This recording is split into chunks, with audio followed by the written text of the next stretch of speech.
Good morning, good afternoon, and good evening, whatever time of the day it is that you are watching me. It's morning right now. I think it's June 30th. I think. Um, and I contemplated turning on the camera after I had makeup on, but you know what? I'm not pretending to be this perfect vlogger, YouTuber, because we all know that's not how life is. We don't look wonderful when we wake up in the morning. We don't have perfect backdrops. We're in the middle of a remodel still, and so much going on all the time. And in my last video, I mentioned that I was going to make a video of Lake Mead and the water levels there. I've made half of that video. I've been to the Hoover Dam. This last week, my family had COVID. I just got a little bit of a fever, and I was tired, really tired, for about a day and a half, and that was it. My daughter got the worst of it. But since me and my husband were both testing positive, I decided to go with him to the Hoover Dam since our trucking business is kind of over there in Boulder City. So I made half of the video, and I need to go over to the Overton part, like Echo Bay and those areas, to film the rest of it. So I'll have that video up soon, I promise. But in the meantime, I decided to turn the camera this morning because I promised one of my subscribers that I would make a video on opening a trucking business. And I'm going to go through a few things while I'm getting ready. Might as well get this video done with so I can fulfill my promise to my subscriber. And she was asking about opening a business, a trucking business in particular, and she's not going to drive the truck.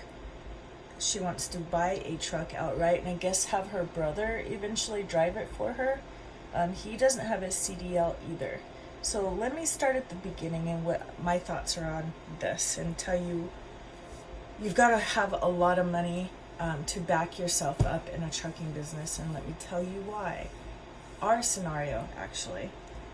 We've had a hell of a time finding drivers, and that was one of the reasons why I got my license, so that I could help drive one of our trucks. And we to this day, we still haven't found a driver. Like, nobody wants to work. Not that we are paying very well. It's not that. There's just a lot of jobs out there and a lot to choose from for people. And the trucking industry is taking a huge, just massive hit right now, especially in the fuel department. And if I can tell you anything, I know, and I'm speaking in particular to my one subscriber, so I'm gonna talk to the video as if I'm talking to her face to face. And the fuel is kicking people's asses. And to give you an idea, we have a dedicated run. It's just under 500 miles a day, and we're putting about $1,000 every 2 days in fuel. So you need to have all of that money backing you up. Also, you're going to want to be your own broker. Don't go through another company to broker your own loads, and don't take cheap loads just to take one, because it's not worth it. You need to make sure you're getting at least on average $3 to $4 a mile. Don't do it for anything less than that. We are lucky because we do have a dedicated run, so I don't have to deal with brokers and crap like that. But let me give you a scenario of what happened the last 6 weeks and why it's important that you need to have quite a bit of money to back you up even after you buy a truck outright. And let me tell you why. Well, 6 weeks ago, just when I was getting ready to start training in the truck right after I got the license, our truck broke down, and it was over 800,000 miles, and even the newer trucks break down with major stuff, but it was time for us to rebuild our engine. Fast forward 6 weeks, we still haven't we got the truck back already, but we're really good friends with the mechanics, and so he wasn't around when we picked up the truck. He left the keys, and he knows we're good for the money, but when he quoted us, when he took the truck in, it was 20 grand. It might be more than that because of parts or whatever. We're expecting that. But right now we've gotten hit, just say $20,000 for the fixture of the truck. Well, my husband took the truck out for a trial run just to make sure everything is good, because when you take a truck apart, things can happen. So I didn't go with him the other day, but he did. And on his way back, one of the airbags on the trailer went out. So that's another $300. And that's not counting if you had to pay somebody to put that airbag in. My husband luckily does the work, most of the work on the truck. He couldn't do the rebuilding because that's just a whole nother situation and expertise. But all of the other minor stuff he can do, you know, oil changes and airbags and most everything except for rebuilding a truck, because we just don't have the garage and the tools to do it. I'm sure he could do it, but when you need the time and you need the garage and the tools and whatever. So anyway, so that was $300. But had you had somebody else do that work for you, obviously you were looking probably at a $600 or $700 bill easily. So just remember that. And that was literally right after the truck just got rebuilt. And that's just normal wear and tear. Airbags go out all the time. You know, you're hauling, 80,000 pounds usually, consistently. We are, at least. And if you're doing box and reefer, anything like that, you know, your loads fluctuate. So your weights fluctuate. But airbags go out all the time. Brakes go out. Tires go out. Your steer tire can be as much as $600 or $800 for your front tire, just one. The rest of the tires run about $500 a piece. So you got to have a lot of money behind you, and you can go in debt real quick in the trucking business. So all I can say is think long and hard before you open a trucking business. I'm not trying to discourage you, but I don't want to lie to you and tell you it's all puppy dogs and roses, because it's not. It's a hard business to make money at. And with this economy, like, our fuel prices aren't $2.60 anymore. They're over $6, and they may go even higher. And so be careful if you invest a bunch of money into buying a truck. And make sure you have some help when you buy that truck and kind of know what kind of truck you're buying. Make sure you get a good truck. And kind of know what you want to haul. Research that before, because you need to know if you need to buy a flatbed, a box truck, a reefer. You need to know what you're getting into and what kind of loads you want to do. It also depends on what part of the country you're in. And one of your questions was, can your brother sit with somebody and watch them, I guess, truck drive and learn a little bit while he works on getting his CDL? Yes, absolutely. But in trucking, you can sit and watch all day, which I did. I watched for years, actually. But until you actually get behind that wheel and do it, you're not going to learn anything, nothing. So sitting there and watching is not really going to help your brother. He needs to just go to the school and he needs to do it. But it's really scary, and nothing against your brother, even me. Like, being a new truck driver, it's really scary to put a driver, especially a new driver like us, behind the wheel of your truck that you just spent $80,000 to $100,000, $150,000 on, because it's very expensive. Now, insurance, since you're going to be a new entity, your brother's going to be a new driver for you, your insurance is going to be crazy, and at a minimum, you're going to be paying about, depends on your credit rating and stuff, but I'm estimating $1,200 to $1,500 every single month. With just my husband alone, it was $1,000 a month, but now obviously it's went up because of me, and it's running, I think it was like $1,150, because we've been with Progressive for like 17 years, so we get a lot of different discounts and stuff like that. So everybody's quotes are different, but get ready for that. Registration is going to cost you a little over $2,000 a year. Not to mention your employment taxes, unemployment. You're going to have, well, when you set up your trucking business, you said you have an LLC. That's good. That's great. Buy the truck, register the truck, insure the truck. Then you're going to have to go and find a drug company, a drug testing company, because it's DOT requires that. And that runs, I think ours is like I just got the bill. It was like $55. a year. And so what they do is they'll send you all the papers so that they'll randomly say they chose your brother.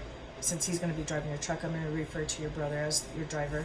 They chose him to do his drug test. Well, he'll have to respond to that and do it within like a day or two. And you have to, it's part of the DOT stuff.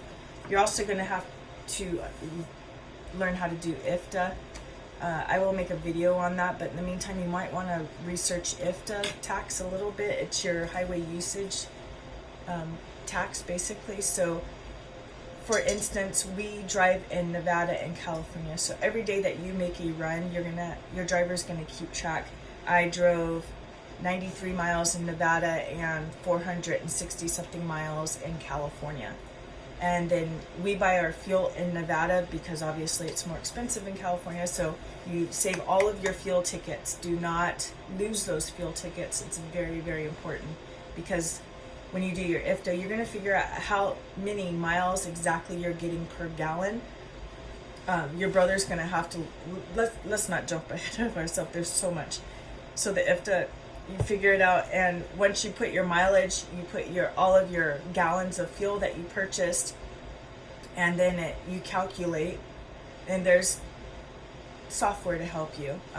The DMV helps us here in Nevada. They have a software, and you just plug in all of your fuel, all of your gallons of fuel that you purchased, all of your mileage in each state, and then it calculates a rate of what you owe for highway usage tax, and that's basically the tax that you owe. In Nevada, we get a credit because we're buying our fuel here, but in California, because we're using their roads, we owe them highway tax or highway usage tax. For one truck, it runs about, for us, anywhere from $14 to over $2,000 every 3 months. It's quarterly. You have to file that every single quarter. If you miss a quarter, you will get shut down. They will close your business down. It's very important to keep on top of that. Our next one for us, I think it was April, May, June. So I have all of July. You have the whole month of July to get it in. So I have until the end of July to do this next quarter, which is our second quarter. And so that's that. You gotta work on that all the time. And then you've got your 2290. And that's $550 per truck every single year. You need it in order to register your vehicle every year. So get that also. This is just off the top of my head. I might be missing some stuff. I will do more in depth of a video where I'm actually like showing paperwork and stuff. This is just to acknowledge my subscriber that was asking those questions for now, because I think she's kind of doing everything right now, so I wanted to give her an idea of what she's getting into. So all I can say is don't lease your truck. Absolutely do not lease a truck. You will get screwed. Also, don't work under someone else's authority. I know in California they just passed a law. I forgot what the law was called, but basically you won't be able to work under anybody else's authority and be a lease operator for them. So you'll have to get your own authority, which is not hard. People make it out to be so hard. It's not hard at all. Get your own authority. Learn about all the DOT regulations. Your brother will also have to go to a school. He can't get away from not going to a school. I think you probably watched my video on the ELDT. Just watch that. All of those rules still remain. That's why I had to go to the school also. And so be ready to pay anywhere from, depending on what part of the country you're in, $3,000 all the way up to $10,000 for the school. So that's another expense for your brother or yourself. And that's just a start. So you're not overwhelmed. Those are the little things, but you need to know about trucks, because if you are just buying a truck to invest, remember, an oil change can cost you $500 or $600, and because you're using the trucks all the time, you're doing oil changes all the time.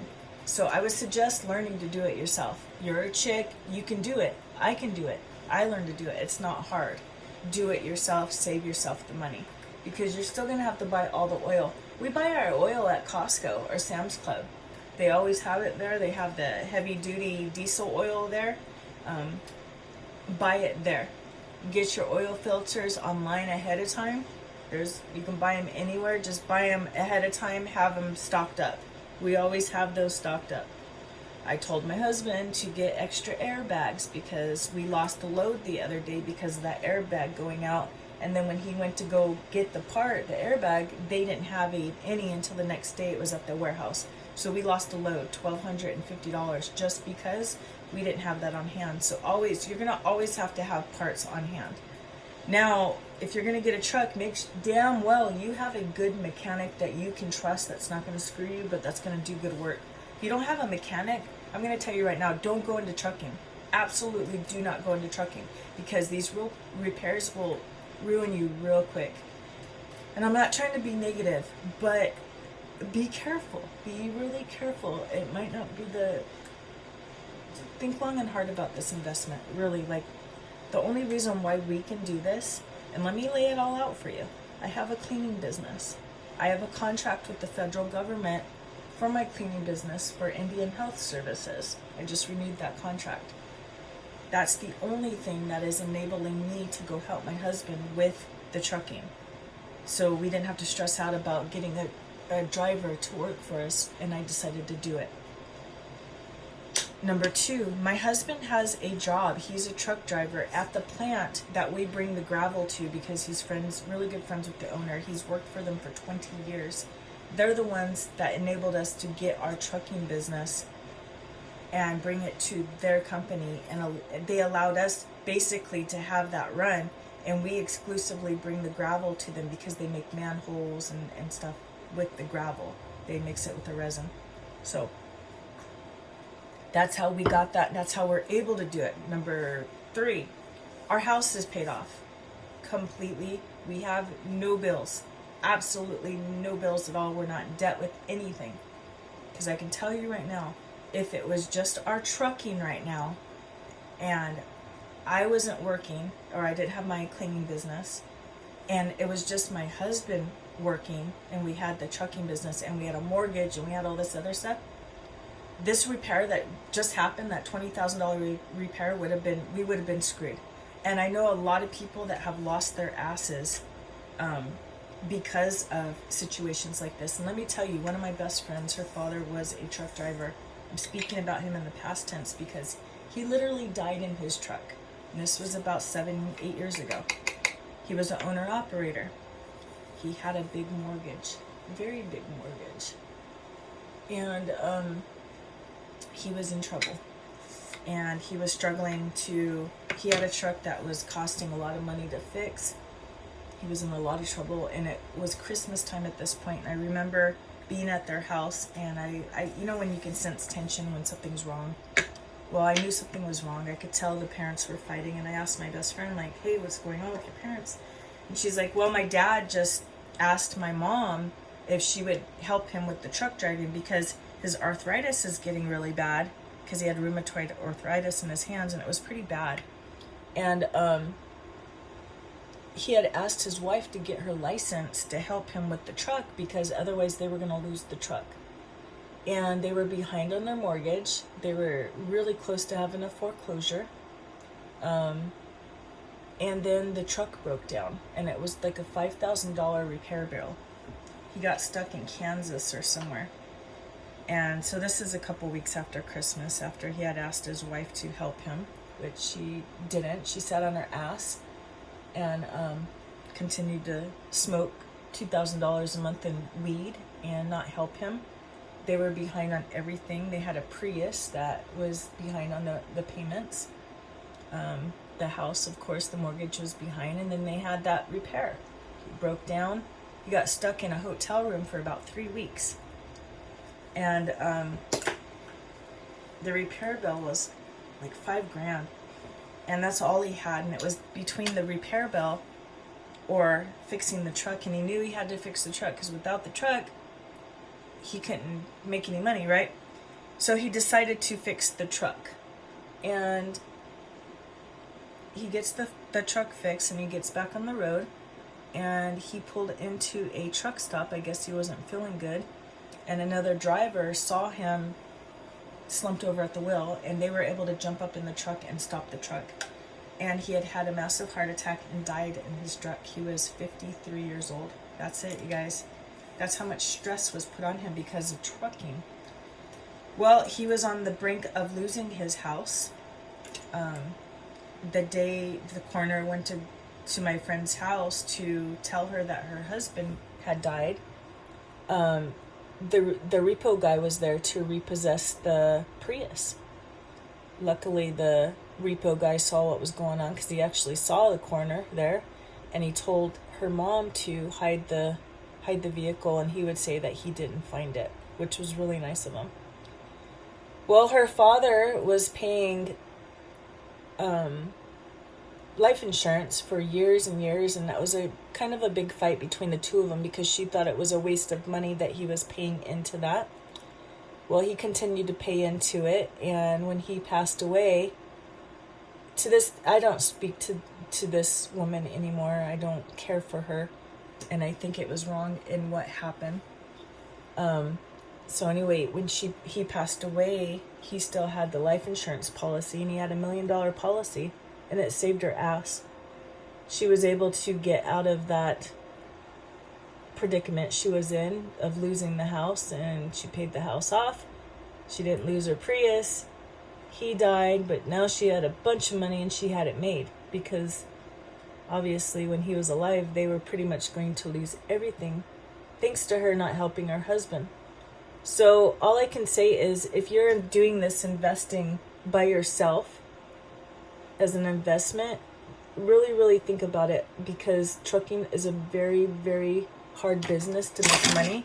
And don't get me wrong, we've made our money. We made our money back in the initial, we spent $80,000 initially to buy the truck and the trailer. And basically we bought this run, even though my husband worked at the company, another gentleman that we bought the truck from, his name's Wesley Lee, really, really awesome guy. We bought the truck from him. And basically the run, because he had the run at the time, even though my husband worked there, but now we've got the deal with the owner. And thankfully, Lee's wife sat me down for 2 days going through all of the paperwork and taught me everything. Pretty much everything. There was some stuff I had to figure out myself, but for the most part, she spent 2 days of her time to help me when she didn't need to. So I'm eternally grateful that she helped me with that, because other than that, I would have no idea on how to start a trucking business.